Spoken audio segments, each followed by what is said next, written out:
Põlva maakonna Mullapreeden värskelt on läbi saanud haldusreformi teemaline nõupidamine, et mis saab Põlva maakonnast, millised arengud ees ootavad? Jah, haldusreformi teemal on neid nõupidamisi siin viimastel aastatel olnud tõesti päris palju ja ka selle täiesti uue hooga on need alguse saanud just selle aasta kevadest ja ka nii suvel kui siis see viimane nõupidamine on ennekõike keskendunud eelnõu koostamise protsessile, et mis on see sisend ja kuidas võiks välja näha tuleviku omavalitsus, mis võiksid olla kriteeriumid ja seetõttu ma saan aru, et on üle Eesti võimalikult palju ringi käidud, igas maakonnas tehtud visiite ja nii ka Põlva maakonnas, et uurida ja küsida, kuidas me tahame, et oleks nii Eesti riigis kui Põlva maakonnas.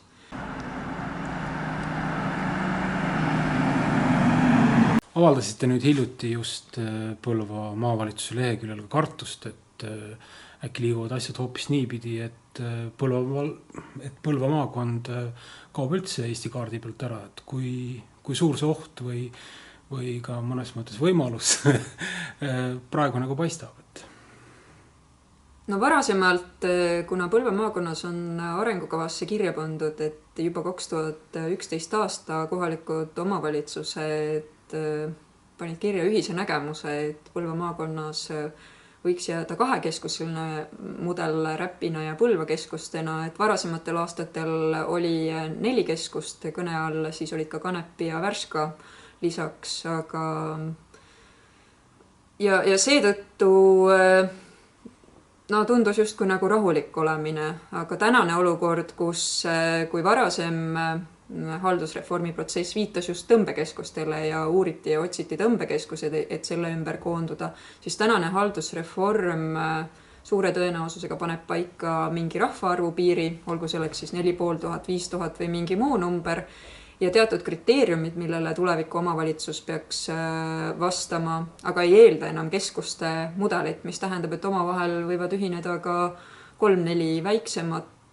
omavalitsust ja see annab kindlasti palju suurema võimaluse selleks, et üle piiri ja üle maakonna piiri ühinemised teoks saavad. Ja ma arvan, et siin ongi ainult kohaliku rahva ja inimeste enda tahe ja soov, et kas Põlva maakond,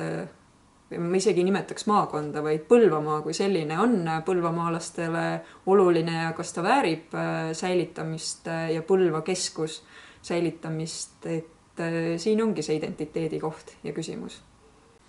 Täna on tagasisidet olnud erinevat, et ma pean ütlema küll, et valdavalt see tunnetus on, et Põlvamaa on juba kinnistanud paljudes inimestes, et need aastakümned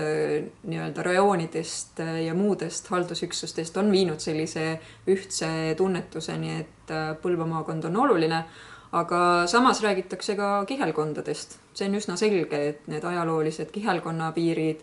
ma ei oska öelda, et kas see on pigem selline emotsionaalne, kultuuriline taust, ma arvan, mis kuhugi iseenesest ei kao ka siis, kui näiteks kohaliku omavalitsuse piilid joonistuksid veidi teisel viisil. Või siis see on selge soov, et eks lähiaeg nüüd näitabki seda. Aga juhul kui tahta, et keskus oleks võimalikult lähedal, mis on iseenesest oli eelmise reformi eesmärk ja mis täna peaks ikkagi kõikide peades olema ka sellisel kujul olemas, et kuhu koondub siis selline põhiteenuste tuumik ja teravik, et väga väikesed kohad ei suuda seda tõenäoliselt tulevikus ikkagi pakkuda. Et see võib-olla võiks olla see eelis, miks ikkagi sellist suuremate keskuste suunas liitumist eelistada ja mõelda. Et Põlvamaal on sisuliselt jäänud üle valida, et kas koonduda Põlva linna ümber või siis lahustuda kuidagi siin Võru ja Tartu vahel, võib-olla ka Valga vahel hoopis tükis ära. No kindlasti ma arvan, et kohalikul tasandil on alternatiiviks see sama kahekeskuseline mudel, mis on varem ka välja käidud, et see täna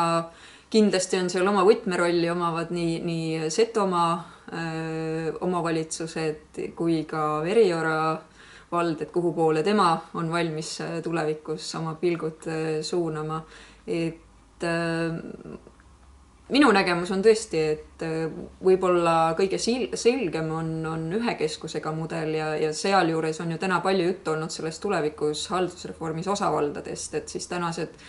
vallakeskused tulevikus maakonnaplaneeringus ka teenuskeskustena, et need sellisel kujul ka säiliksid, et seal, kus on ikka inimesi ja rahvast, siis seal need teenused iseenesest kuhugi ei kaoks.